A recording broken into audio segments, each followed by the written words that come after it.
Simon, je suis rouennais, enfin, du moins je suis installé à Paris, mais je travaille à Rouen.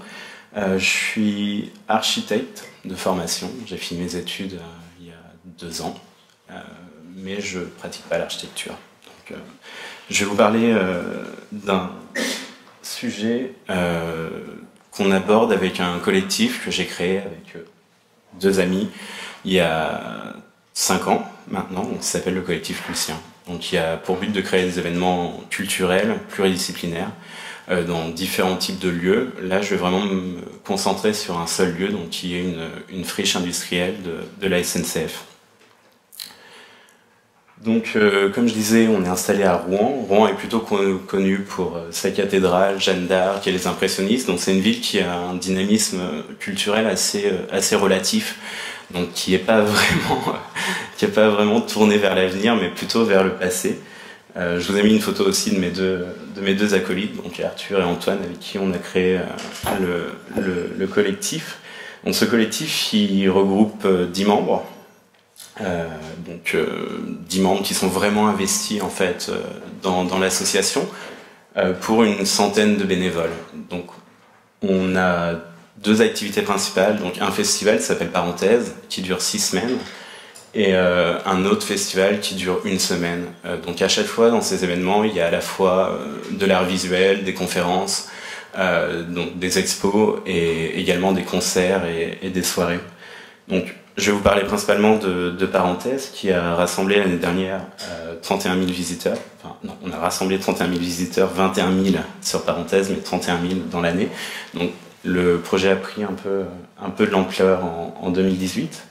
Donc ça représente en gros 300 artistes invités chaque année. Donc ça peut aussi bien être des danseurs, des performeurs, des photographes, des DJ, des musiciens, enfin bref. Et donc, on s'est lancé cette année dans vraiment une transformation dans notre collectif qui est de se dire on faisait un festival de 6 semaines, on va le transformer en une friche culturelle donc qui va être installée pendant 6 mois. Donc, ce qui m'amène à vous parler de cette idée de friche culturelle. Donc, pour en parler, je suis obligé de vous parler également, non pas seulement que de notre projet et de ce qu'on fait à Rouen depuis 5 ans, mais de tous les projets qui nous ont inspirés et également de l'impact qu'ils ont pu avoir sur leur territoire. Donc le premier des lieux, ils ont tous un rapport avec nos histoires personnelles. C'est les Kert à Budapest. Donc les Kert, c'est des sortes de jardins ou de cours urbaines qui, le temps d'une saison, sont transformés en lieux de rencontre, en lieux de sociabilité. Donc, basiquement, à Budapest, l'hiver, il y a énormément de parkings en plein centre-ville qui se transforment l'été en lieux qui ont diverses utilisations, donc, mais principalement des points de rencontre. Ensuite, il y a évidemment Berlin. Donc là, c'est une photo du Katerolzig qui a été ouvert pendant un peu moins d'1 an et qui était du moins un vrai centre culturel avec une salle d'expo, un restaurant et également beaucoup de concerts, beaucoup de soirées.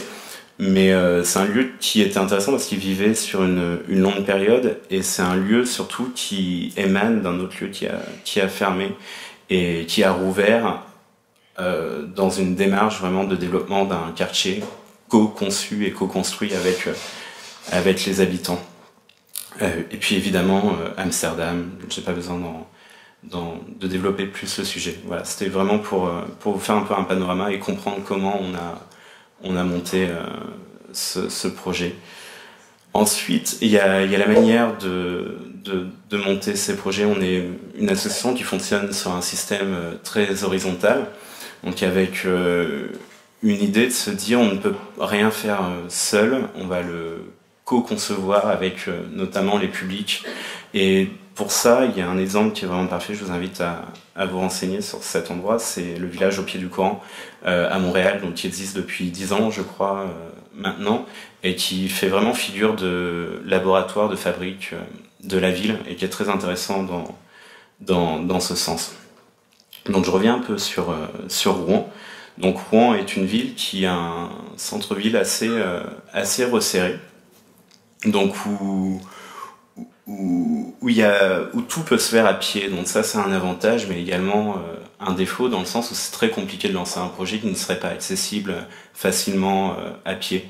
Donc, nous on a commencé en faisant des événements à l'école d'architecture à Darnétal, donc juste à côté de Rouen. Très vite on s'est rendu compte que c'était compliqué à tenir, notamment parce qu'il y avait du monde, parce que le lieu ne s'y prêtait pas. Et on a commencé tout simplement à scanner la ville en se disant où est-ce qu'on peut installer notre structure, où est-ce qu'on peut continuer de produire des événements et donc de produire des artistes. Donc on est tombé sur un site SNCF, donc qui est assez gigantesque, qui fait 15 hectares en tout, et qui est vraiment inconnu. Pourquoi? Parce que c'est une enclave, donc qui est bordée au sud par des bâtiments industriels et des logements, au nord par une voie rapide surélevée, en fait, qui surplombe une voie de train. Donc au final, il y a un seul accès au nord-ouest, donc les gens ne le connaissent pas, et nous les premiers, on ne connaissait pas ce site. Donc c'est assez intéressant parce qu'on se retrouve avec un bâtiment qui fait 15 000 m², en briques, en structure béton, qui ressemble un peu à la gare Saint-Sauveur à Lille. Enfin, c'est vraiment la même structure, la même date de construction, mais que personne ne connaît. Donc dès le début, il y avait cette idée de rendre ce patrimoine en fait aux Rouennais. Ce patrimoine qui est totalement verrouillé parce qu'en fait il y a un projet en attente sur ce site qui est de construire une gare TGV pour Rouen, donc à l'horizon 2035 en gros, pour vous donner une échelle. Donc voilà, il n'y a rien de prévu en attendant. Donc ensuite, ce quartier il est également intéressant parce que il y a vraiment une fracture en fait entre la rive gauche de Rouen, donc là où on est installé, et la rive droite. Donc la rive droite accueille le centre-ville, est plus favorisée. La rive gauche est plutôt un quartier un peu plus compliqué. Donc s'installer dans ce quartier, ça avait vraiment du sens pour nous. Donc, faire aussi tout un tas de démarches pour favoriser les échanges avec les habitants du quartier. Dans ce sens, on a regardé plein d'autres projets. L'un des plus emblématiques est sûrement Les Grands Voisins, donc à Paris, donc qui a réussi un tour de force, donc vraiment de s'installer dans un quartier très dense, mais un quartier qui était très peu dynamique. Je ne sais pas si le terme de dortoir peut être utilisé pour un quartier de Paris, mais c'est quand même quasiment ça. Enfin, à Saint-Vincent-de-Paul, il y avait pas grand-chose. Ils ont réussi à faire un lien qui est assez étonnant entre leurs actions humanitaires, donc logement d'urgence, leur programmation culturelle, les habitants du quartier. Donc nous, on a une démarche qui est plus limitée, évidemment, mais qui est basée vraiment sur l'idée de construire un lieu qui va être transgénérationnel, transcommunautaire. Donc on aime bien dire parenthèse, donc le festival en fait qui a précédé la friche, qu'on peut venir avec papa, maman, papy, mamie. La seule différence, c'est l'heure à laquelle chacun part. Enfin, donc on a vraiment des familles en début d'après-midi qui vont venir profiter des expos, prendre un cours d'initiation, danse, tai chi, etc. Et puis des jeunes actifs qui vont venir boire un verre en fin de journée, et enfin des fêtards puisqu'on ferme un peu plus tard dans la nuit. Donc ce qui est aussi important à comprendre, c'est qu'on est une structure 100% associative. Donc tout le monde est bénévole, en fait. On a un principe d'échange qui est de se dire, c'est un projet citoyen où vraiment les organisateurs, les barman, même les artistes, en fait, tous les artistes sont bénévoles chez nous, parce que c'est ce qui nous permet en fait d'offrir ce projet gratuitement. Donc l'accès est totalement gratuit.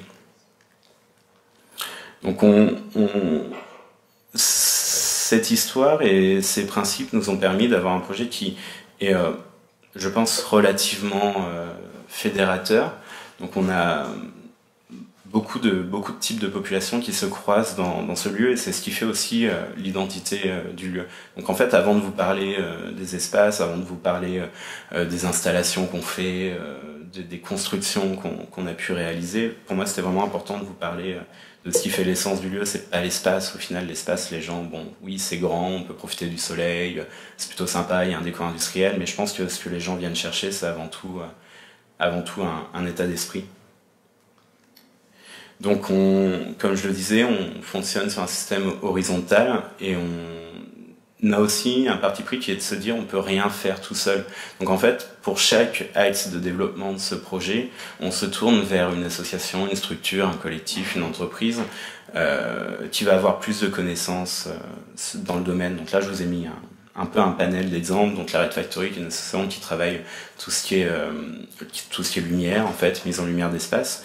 Donc avec qui on travaille, Chevalier Noir, qui fait plutôt de l'art urbain, qui en colle, et Bouchon 276, qui est une association qui récupère des bouchons pour notamment acheter des fauteuils roulants ou ce genre d'éléments. Et enfin le Presse Cervelle, avec qui on travaille la scénographie.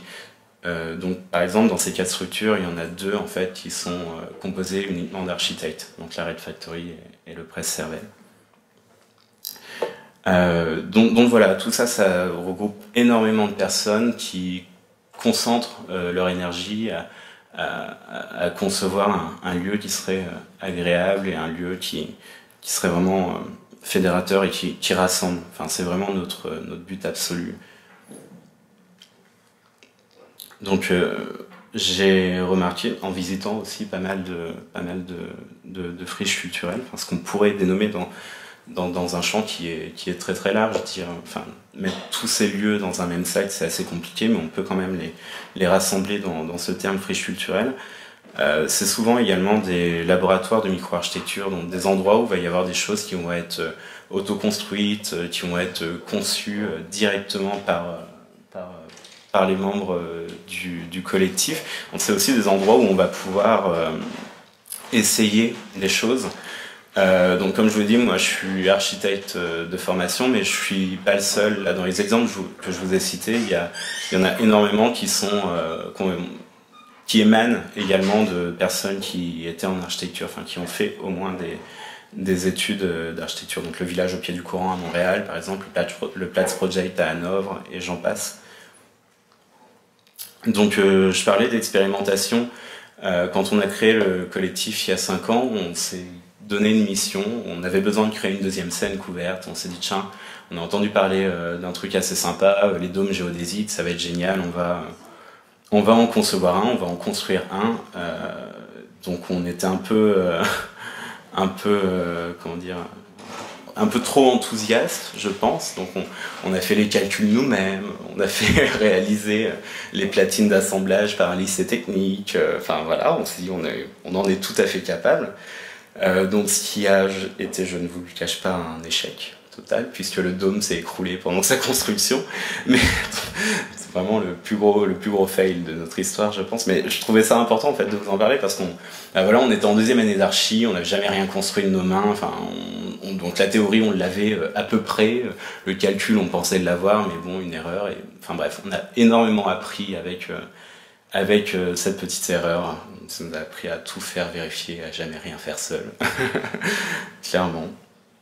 Mais bon, si on n'avait pas commencé cette aventure, Lucien, on aurait peut-être mis un peu plus de temps à faire ce genre d'erreur et on l'aurait peut-être fait sur un cas beaucoup plus grave. Donc voilà, là je vous parle vraiment de la friche. Donc la friche, c'est un espace la friche Lucien, j'abrège avec la friche, mais c'est un espace de 3800 m², donc qui est sur un site SNCF, donc comme la Grenze, la même chose.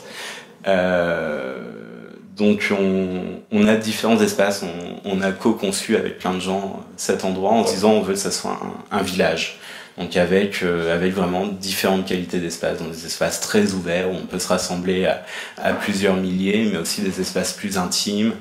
Et c'était également important pour nous d'impliquer d'autres personnes dans le projet. Donc l'idée d'un village de créateurs, enfin de créatifs, est arrivée assez tôt. Donc on s'est dit on va faire venir des conteneurs, et ces conteneurs on va les proposer à la location avec des tarifs modérés pour que des jeunes créatifs puissent s'installer dedans et avoir en fait leur première boutique dans le centre-ville de Rouen.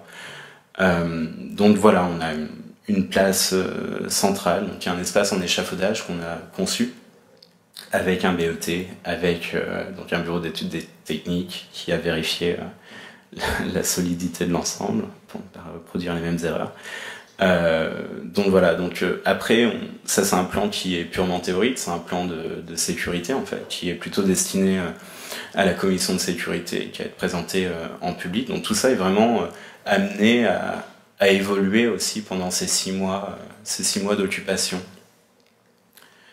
Donc là, il y a des petits croquis, donc cette arche de conteneur qui marque l'entrée du site. Juste derrière, on a une place dans laquelle il y aura notamment des cours de danse collectifs type Lindy Hop, etc. On a le troquet, donc qui est un bar où on va proposer de la bière en fait brassée localement pour ce projet. Donc dans les faits, en fait, on a commencé les travaux il y a 1 mois à peu près. On ouvre le 19 avril.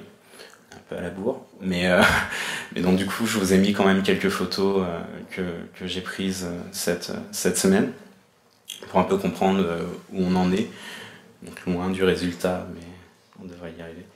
Donc ça c'est en fait l'espace majeur dans lequel il y aura notamment tout ce qui est marché, vente de plantes, soirées, concerts, etc. Donc il y a un espace en échafaudage, donc, comme je disais, qu'on a co-conçu avec une entreprise qui s'appelle CES, donc qui a vraiment été conçu comme un outil. Donc là vous la voyez un peu brute, mais c'est un espace qui va vraiment être totalement transformable selon les utilisations. Enfin, c'est un carré parfait, 18 mètres par 18 mètres, mais du coup on peut mettre une scène centrale, on peut mettre une scène dans un coin, on peut tendre des choses, on peut accrocher des projecteurs. Enfin, l'idée c'est, nous on crée un cadre avec des infrastructures qu'on met à disposition en fait de d'autres promoteurs, d'autres structures associatives et artistiques. Donc là en arrière-plan vous pouvez voir la halle dont je parlais tout à l'heure en béton et briques. Donc on a aussi toute une idée d'investir ce bâtiment, mais qui est gigantesque, hein, qui fait 15 000 mètres carrés. Donc c'est un projet sur le long terme. Là c'est une vue depuis l'intérieur de l'espace en échafaudage vers le bar, avec une fresque qu'on a réalisée sur une édition précédente. C'est à peu près la vue qu'on aura depuis la scène ou le booth central. Donc voilà, après je repasse sur des croquis pour vous montrer un peu à quoi ça va ressembler une fois tous les éléments de scénographie placés. Donc là on voit une idée en fait qui a été proposée par un groupe d'étudiants en architecture, qui est de se dire on veut faire un totem gigantesque en palette, un peu effet girouette, qui permet d'orienter les personnes sur le site. Donc là encore une fois c'est la théorie, on verra ce que ça donne dans la réalité, mais on aime bien pouvoir se dire qu'on peut se donner la liberté d'essayer des choses. Après, c'est accepté ou pas, mais au moins on aura essayé. Là, vous voyez la couverture du bar, qui a également été conçue par des étudiants en archi, mais vérifiée par un bureau d'études, donc on est sûr qu'elle sera construite et qu'elle tiendra. Donc voilà, donc c'est un exercice pratique qui est quand même très, très intéressant quand on est en cursus. Et ensuite tout un tas d'éléments qui ont été proposés par des personnes différentes. En fait, on lance une sorte de workshop, de concours d'idées, et chacun en fait amène un peu sa pierre à l'édifice, donc avec toute une interrogation autour des usages de ce lieu. Donc on n'est pas uniquement un lieu de concert, on n'est pas uniquement un bar, on n'est pas, enfin bref, on veut être beaucoup plus que ça. On veut être un lieu de vie, un tiers-lieu. Donc on se donne les moyens en installant aussi des choses qui peuvent être utilisées en dehors des temps entre guillemets de consommation. Ça c'est une vue du marché de créateurs du coup, avec des tables pour faire des ateliers. Donc il y a tout un programme pareil qui se construit avec les habitants. Donc la friche va être utilisée pour une fête de quartier. On accueille les enfants du centre aéré juste à côté pour tout un tas des olympiades, etc. Donc il y a vraiment une volonté d'être le plus inclusif possible, et les espaces en fait et la conception des meubles participent à cette ambiance. Ensuite on avait toute une problématique. Enfin, chaque année quand on organise notre festival, on a un vrai problème de déchets. On se rend compte qu'il y a encore un déficit à dire mettez vos gobelets dans des poubelles. Il y a eu toute une interrogation pareil commune, c'est-à-dire comment on peut motiver en fait les gens à respecter respecter aussi donc un système de vote par mégot ou de ville, de sorte de maquette de ville construite avec des gobelets. Voilà, j'ai décidé de finir par un petit hommage à mes amis et bénévoles. Donc cette photo a été prise hier, c'est l'état d'avancement du bar, donc la couverture que vous avez vue tout à l'heure. Il fait beau à Rouen cette semaine. Mais bon, comme je disais, il y a encore énormément de travail.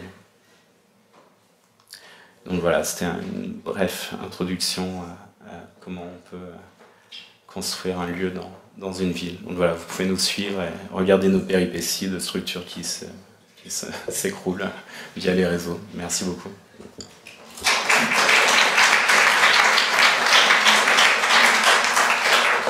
Merci Simon. La parole à Fabien Huchelmann du collectif La Grenze. Alors ce qu'il faut savoir, c'est que Simon est intervenu à l'invitation du collectif La Grenze, qui est un collectif strasbourgeois. Et c'est l'occasion de présenter le projet de ce collectif qui souhaite aussi créer un lieu éphémère à Strasbourg, et avec la possibilité ouverte aux étudiants de l'école d'y participer et d'y prendre part. Donc je vous laisse la parole. Je vais m'asseoir. Non, on peut rester debout. Non, assis, mais debout. Allez-y, venez. Bien, bonsoir à tous. Donc, je suis Fabien de l'association La Grenze. On est une association strasbourgeoise qui s'est constituée il y a quelque temps afin de créer un tiers-lieu sur Strasbourg. Donc j'ai un certain nombre d'acolytes ici, je les ai pas en photo, mais ils sont sur les premiers rangs, vous les reconnaîtrez assez facilement. Nous, on a rencontré Simon dans une démarche où on allait vers Paris essentiellement, parce que la SNCF a initié en 2016 une démarche de mise à disposition d'une quinzaine de sites, donc sur Paris et en Île-de-France, donc des sites qui étaient des friches, des anciens hangars ou des entrepôts de stockage inutilisés, pour les mettre à disposition de façon temporaire, pour une grande partie. Il faut savoir que ça présente un intérêt particulier pour la SNCF, c'est que ces sites-là ont des frais de gardiennage, des frais d'entretien, donc qui représentent un coût. Donc les mettre à disposition de structures, associations ou d'entreprises, ça permet de se débarrasser de ce coût-là et même finalement de récupérer un loyer. Donc c'est du gagnant-gagnant. Voilà. Donc je vais mettre là-dessus. Nous sommes allés rencontrer la SNCF à Strasbourg, SNCF Immobilier, et nous leur avons fait part de notre projet, qui était un projet somme toute assez durable, de créer une destination qui permettrait autour d'une proposition culturelle et artistique, de mêler les populations. Voilà, donc de participer à la cohésion sociale, faire se mêler toutes les catégories sociales d'origine et dans un esprit de grande diversité. Donc assez rapidement, ils ont été séduits par l'idée, parce que sur Strasbourg, il n'y a pour le moment aucun lieu de ce type-là, et on ne leur a jamais proposé quoi que ce soit. Donc rapidement, ils nous ont amenés sur un site, ils nous l'ont fait visiter, qui est situé en gare basse de Strasbourg, donc derrière la gare, derrière les voies, du côté de Cronenbourg. Je vous montrerai un plan tout à l'heure, ce sera encore plus parlant, c'est vraiment à 5 minutes à pied d'ici. Donc nous avons l'intention d'occuper ce site-là de façon éphémère sur cet été, a priori entre le 15 juin et le 15 septembre, d'y proposer des concerts bien sûr, mais aussi toute une offre d'ateliers à destination des populations, donc des familles, des enfants, mais aussi des adultes, donc à peu près tout le monde. Autour de ça, ce serait une terrasse en plein air. Le site, en fait, représente 1900 mètres carrés en extérieur, qui est directement à côté d'une vaste halle. La halle fait à peu près 2000 mètres carrés, et tout à côté, on trouve encore une verrière, d'ailleurs.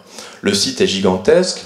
Notre intention pour cet été n'est pas d'occuper l'espace intérieur, mais de se concentrer sur l'espace extérieur. Donc on récupérerait uniquement une grande pièce qui fait un peu plus de 300 mètres carrés, et cette pièce serait destinée à accueillir donc les concerts, et il y aurait aussi un bar à l'intérieur, il y aura un bar à l'extérieur, et toute une terrasse, hein, une grande terrasse capable d'accueillir plusieurs centaines de personnes. Donc nous, ce qui nous permet de nous différencier des événements approchants qui ont déjà pu avoir lieu à Strasbourg, je pense à la Manufacture en particulier, c'est qu'on va présenter des standards assez élevés en matière d'éthique. C'est-à-dire qu'on va s'inscrire dans l'économie sociale et solidaire, où on a l'intention d'être inclusif à destination des populations, de promouvoir le développement durable, donc d'être sur des circuits courts en matière de fournisseurs, de proposer du tri et faire très attention, enfin de gérer nos déchets de façon très concrète, de créer du travail, parce qu'on ne va pas fonctionner sur du bénévolat, on va créer 9 postes sur cette durée-là, sans compter les intermittents ou les prestataires externes de type sécurité qui seront aussi impliqués sur le site. Donc on a aussi une politique, comme je l'ai noté là, de lutter contre la discrimination. Donc, le cœur du projet, c'est vraiment de mêler les populations. Donc on a déjà sur une égalité homme-femme au sein de notre association, qu'on maintiendra sur toutes les personnes présentes et actives sur le site, qu'on maintiendra autant que possible au niveau des intervenants et des artistes, des musiciens qui viendront. On prendra garde à se rapprocher tant que possible de cette parité. En termes d'égalité des chances, on va aussi faire notre possible pour être labellisé par la Directe entreprise d'insertion et d'accueillir un ou plusieurs salariés sur le site qui sont des personnes éloignées de l'emploi. Voilà, ça fait aussi partie de notre volonté. Et j'ai mis ensuite. Voilà, donc sur la programmation artistique, on est vraiment sur les musiques émergentes et on va favoriser tout ce qui est artistes locaux, leur donner des créneaux et bien sûr les rémunérer aussi. Le but, c'est de pouvoir les accompagner demain vers la professionnalisation.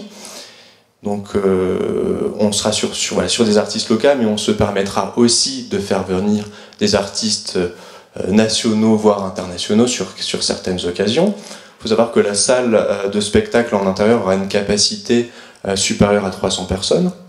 Donc c'est un type de lieu qui manque tout de même sur Strasbourg, qui n'est pas nécessairement accessible pour des associations de booking ou des petites structures. Donc ensuite, on va proposer, j'en ai déjà parlé tout à l'heure, mais un certain nombre d'ateliers, d'animations à l'égard de tous les publics. Ça va se faire avec des partenaires locaux, bien sûr, du quartier, mais sinon à l'échelle de la ville. Et on aura une offre de cuisine, bien sûr. Essentiellement, en soirée, ce sera du snacking, et le samedi et dimanche matin, également un brunch. Là, on va être sur une offre 100% locale, enfin, ou tendre autant que possible vers cette ambition-là.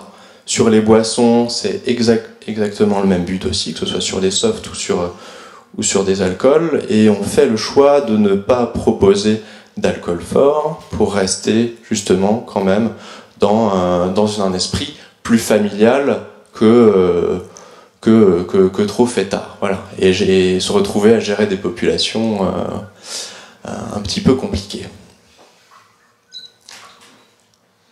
Alors, je l'ai dit, on sera sur 3 mois d'ouverture, avec une première phase de préfiguration où on sera uniquement ouvert 3 jours par semaine aux horaires indiqués. Sur la période principale, les mois de juillet-août, là on passera sur 5 jours. Sur le fonctionnement, on a réfléchi à un dispositif en fait qui nous fait nous projeter de façon à être comme un festival qui se renouvelleraient de semaine en semaine.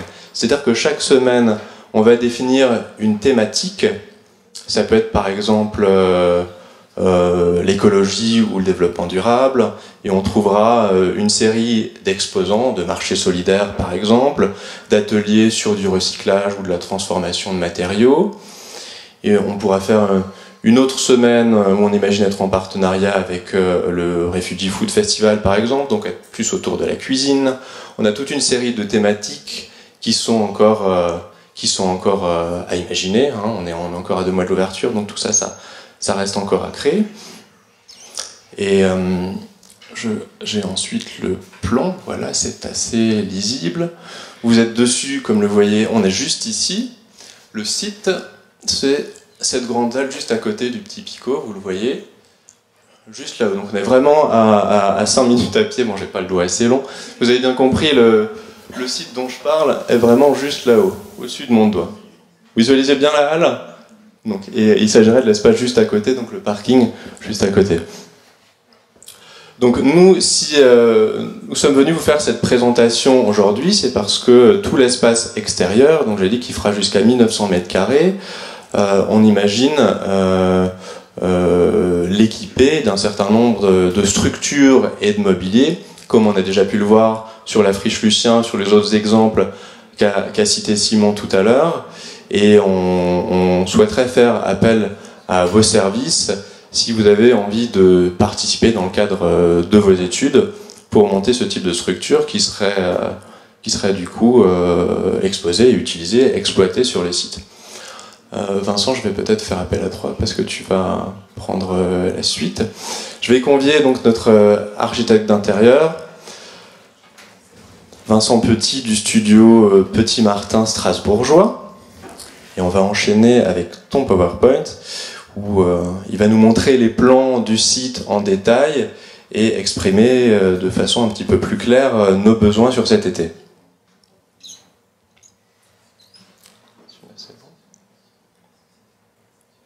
Voilà, donc Vincent, je te passe la parole. Top, bonjour. Alors Vincent Petit, je viens de studio Petit Martin.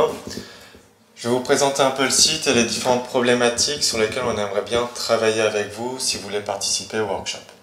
Donc le site, on a 3000 m² qui sont situés ici, qui vont être la partie extérieure. On a 2000 m² de halle et on a encore un entrepôt qui fait à peu près 600 m² sur les côtés. La salle de concert va être située juste ici. Donc on vient utiliser une toute petite partie du bâtiment pour des questions de RP et puis pour des questions de coût sur la première année. Et après on vient utiliser la partie extérieure en différentes zones pour essayer de rassembler un maximum de population sur une toute petite zone. C'est-à-dire que le site peut ou être ouvert seulement sur la partie Biergarten. On peut avoir une partie un peu plus exclusive DJ ou soirée ou tout simplement concert durant les après-midi. On va avoir une partie plus pour les enfants, plus pour la détente les après-midi. Et la partie avant va être dédiée plus pour le marché solidaire et les différentes interventions qu'on peut faire sur le site. La partie à l'intérieur, c'est une salle de concert avec un bar qui serait exclusivement ouvert le soir. Donc on a fait quelques pages tendances pour essayer de vous donner le thème. Donc ça c'est la page tendance du site en général. Donc on veut des espaces de spectacle, on veut aussi des espaces de rencontres, on voudrait de la street food, on veut une ambiance qui est à la fois de nuit et de jour. On veut des conférences, voilà, on veut un lieu de vie à toute heure de la journée, pour tous les âges, et ouvert à tous, surtout. On a fait un petit thème, un petit cahier des charges. Donc ça, c'est un peu plus pour le workshop, pour ceux qui veulent travailler. Donc sur les principes de construction, sur les différents matériaux qu'on peut utiliser, sur la cible, les horaires d'ouverture aussi du site, pour un peu vous diriger. Vous êtes assez libre sur différents thèmes. C'est-à-dire qu'on donne des grands thèmes et après vous êtes libre de présenter ce que vous voulez comme projet et de venir le réaliser ou en solo, ou en équipe, ou avec de l'aide sur place. Le premier thème, c'est tout simplement l'entrée. En fait, c'est ou travailler un porche d'entrée, ou travailler un totem, d'être vu de la rue, est le principal objectif. On est assez libre, ou travailler avec des graphistes, ou proposer le graphisme. Travailler une grosse structure. Voilà, ça peut être ou en métal, ça peut être juste un gros totem qui est posé pour être vu de la partie de l'autoroute. Ça peut être quelque chose de beaucoup plus graphiste, comme ici avec des gros rouleaux. Voilà, tout est assez libre, tout à imaginer sur les différents matériaux qu'on vous a proposés à chaque fois. On a un deuxième, je peux revenir sur le site. Ouais. Ici, on a un long couloir d'entrée en fait. C'est que le marché solidaire n'est pas ouvert tout le temps. La partie espace extérieur, jeux pour enfants n'est pas ouverte tout le temps. Du coup, quand on se retrouve en moment de concert, on a 25 mètres ici à traverser pour le public. Donc, on voudrait travailler un couloir d'entrée. Alors, assez accueillant. En fait, le but, c'est de ramener les gens directement vers le fond. C'est d'éviter d'être entre deux barrières érases comme d'habitude sur un festival et puis que rien ne se passe. Donc ça peut être ou quelque chose de très graphique ou un peu plus extraordinaire ou tout simplement essayer de travailler un effet d'ombrage, de tissu. Voilà. On a le marché solidaire. Donc le marché solidaire, c'est de travailler une dizaine de stands, alors ou une petite série, ou 10 stands différents mais sur le même thème, d'à peu près 1 mètre carré, 2 mètres carrés d'espace de présentation où les gens peuvent venir ou vendre certains produits ou venir faire des conférences ou voilà. C'est donner un espace de travail pour différentes associations, pour des personnes qui veulent venir vendre différents produits. On va avoir la terrasse couverte. Donc, je reviens aussi sur le thème. Sur l'extérieur, en fait, on a un bar central, 2 terrasses couvertes de chaque côté et après des tables et des chaises qui sont un peu réparties. On a un espace de cuisine qui est juste ici aussi. Le 4, c'est juste de travailler les 2 espaces couverts. Alors, c'est un pré-plan. C'est-à-dire qu'on est ouvert aussi à ce que le bar change de place et que les 2 espaces couverts soient une seule et même structure, si on veut. Du coup, voilà, on veut quelque chose qui soit...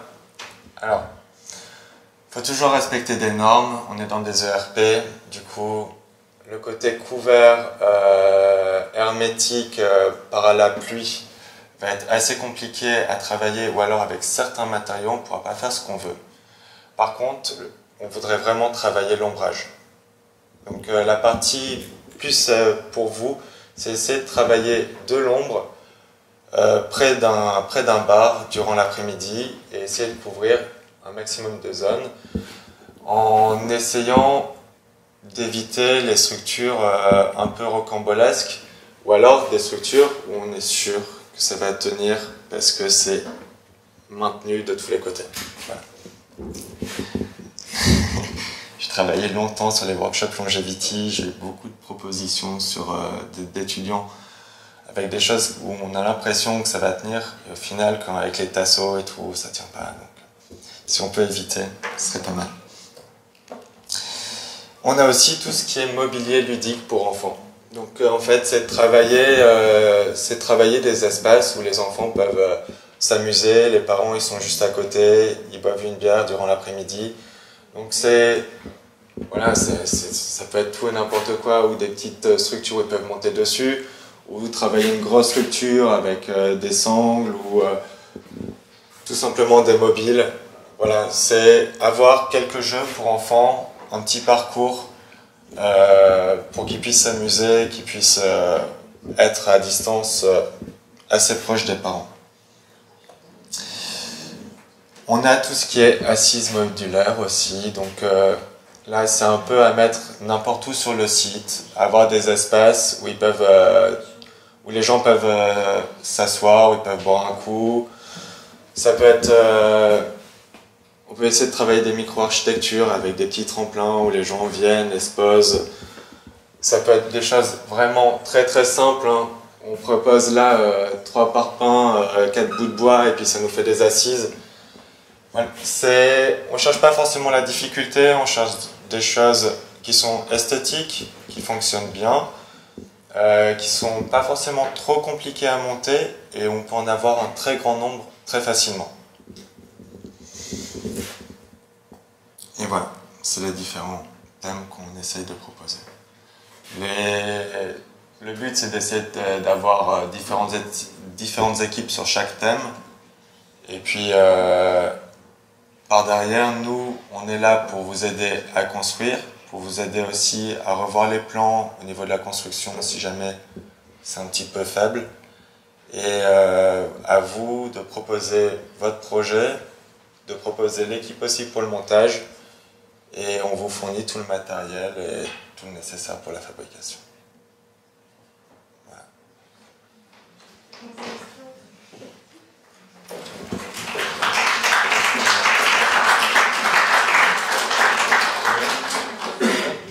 Donc, merci Vincent. Si vous avez des questions par rapport au projet ou par rapport aux besoins, là c'est le moment, on a un second micro, c'est ça vous m'avez dit, qui peut éventuellement circuler. Merci. Donc, vous l'avez compris, vous êtes libre en tant qu'étudiant de participer ou pas. C'est savoir si le projet vous intéresse. Alors, juste parce qu'on m'a fait la remarque, on m'a dit ce cahier de tendance est formidable, mais il manque les références des sites et des artistes qui ont participé à ça. Et effectivement, c'est vrai que ça manque un tout petit peu, mais c'est pas... Voilà, bon. Ce sera voilà, c'est important le titre, voilà. Alors, qui a des questions, même sur les lieux éphémères, sur les projets, n'hésitez pas. Allez-y, on est là pour ça. Allez hop.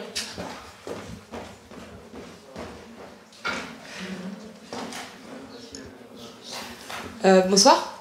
Je voulais vous poser une question par rapport aux stratégies que vous voulez mettre en place pour arriver à la mixité sociale que vous prônez avec votre festival.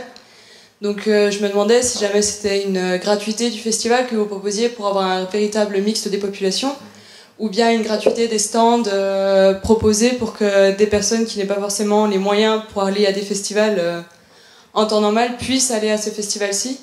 Donc voilà, si vous pouvez m'éclairer sur ce point, j'en serais ravie. Merci. Oui, très bonne question. Effectivement, j'en ai pas parlé, mais le site dans son ensemble sera accessible, donc le site extérieur, et on y distribuera une partie des ateliers qui seront gratuits. Pour la salle de concert, de la même façon, il y aura une billetterie en week-end, mais on va aussi proposer un certain nombre de concerts et de spectacles gratuits.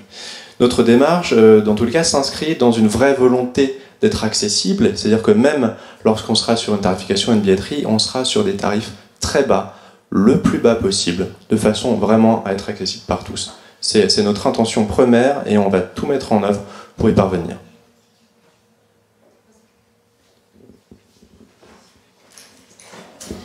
De quelle manière vous allez, dans votre communication, créer cette mixité sociale au sein du site ?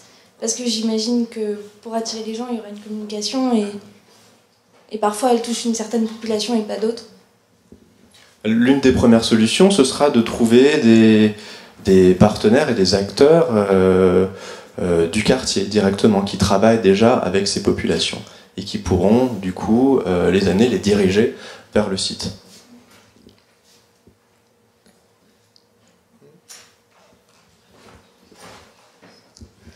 Oui, alors en parlant d'acteurs du quartier, est-ce que vous comptez faire appel à des associations à Strasbourg de différents types qui travaillent justement dans des quartiers un petit peu en difficulté?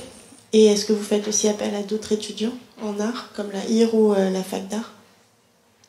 De quel type d'association, du coup, vous imaginez ? Sportive ou sociale Ouais, mais on va proposer aussi des initiations sportives. C'est ce qu'on a prévu de faire le week-end en matinée, potentiellement un après-midi aussi. Et ce sera avec, dans tous les cas, des partenaires locaux. Et on va aussi essayer de faire venir les populations des quartiers, donc pourquoi pas s'associer, pourquoi pas, avec les centres socioculturels, par exemple, qui sont installés et qui s'adressent directement à la population.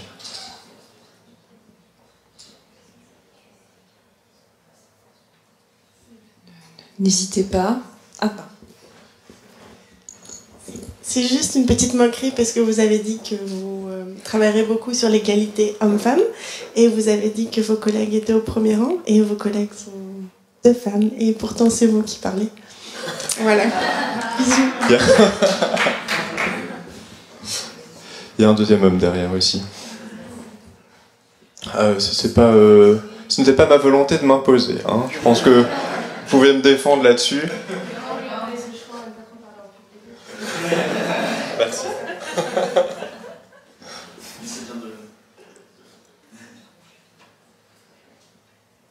D'autres questions ? On sent un intérêt pour la construction du projet et son éthique. Après, ensuite, on va laisser mûrir l'idée au sein de l'école et voir si des envies de participer vont venir. Et c'est possible. Déjà maintenant, non ? Il y a une petite... Oui, voilà, ça opine du chef. Voilà. Est-ce qu'il y a d'autres questions ? Ou des remarques ? Est-ce que je peux poser des questions sur la friche ou science ? Ah bah bien sûr, bien sûr. Attends, Mathilde, je te passe le micro. Bonsoir. J'aurais aimé savoir en fait quelle était la vision de la friche, on va dire à long terme, si vous comptez la garder en tant qu'événement ponctuel qui revient chaque année, ou s'il y a une volonté de faire quelque chose de pérenne, peut-être s'ancrer dans les halles qu'il y a en bordure de site, ou enfin d'avoir quelque chose, on va dire, de peut-être plus architecturé, au terme où nous on le connaît, quoi. Merci.